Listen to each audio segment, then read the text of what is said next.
அனிமியானாலே iron deficiency மட்டும் தான் ஒரு காரணம் நிறைய பேர் நினைச்சிட்டு இருக்காங்க. ஆக்சுவலி அப்படி கிடையாது. இன்னும் நிறைய காரணங்களும் இருக்கு. அதுல B12 வந்து கம்மியா இருந்தாலுமே இதே பிரச்சனை. இந்த டயட்டிஷியனோட ஸ்டேட்மெண்ட் கரெக்ட்டுங்க. உங்களுக்கு அனிமியால இருந்து ப்ரிவென்ட் பண்றதுக்கு என்ன ஃபுட் எடுக்கணும் தெரியுமா?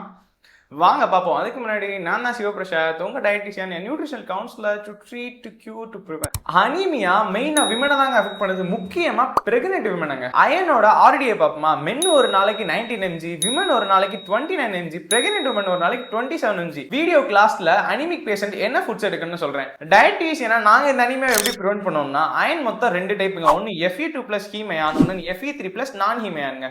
இந்த Fe2+ ஹீமயான் ஈஸியா அப்சர்வ் ஆகுங்க. எக்ஸாம்பிள் வந்து அனிமல் பேஸ்ட் அயன் ஃபுட்ஸுங்க. இந்த Fe3+ வந்து அப்சார்ப்ஷன் ரொம்ப போரா இருக்குங்க. வைட்டமின் சியோட பேர் பண்ணா மட்டும்தான் இதோட அப்சார்ப்ஷன் நல்லா இருக்கும். இதோட எக்ஸாம்பிள் பார்த்தோம்னா பிளான்ட் பேஸ்ட் அயன் ஃபுட்ஸுங்க. டயட்டிஷியன் லாவண்யா இவங்க சொன்ன மாதிரி vitamin B12, vitamin B9, folate ரொம்ப முக்கியங்க. நான் கொடுக்குற ஃபுட் சார்ட்லேயே இது வந்துருங்க. இந்த மாதிரி மோர் பெனிஃபிஷியலான நியூட்ரிஷனல் ட்ரூத் அண்ட் ஃபேக்ட்ஸை தெரிஞ்சுக்கிறதுக்கு இவங்களையும் சரி என்னையும் சரி ஃபாலோ அண்ட் சப்ஸ்கிரைப் பண்ணுங்க.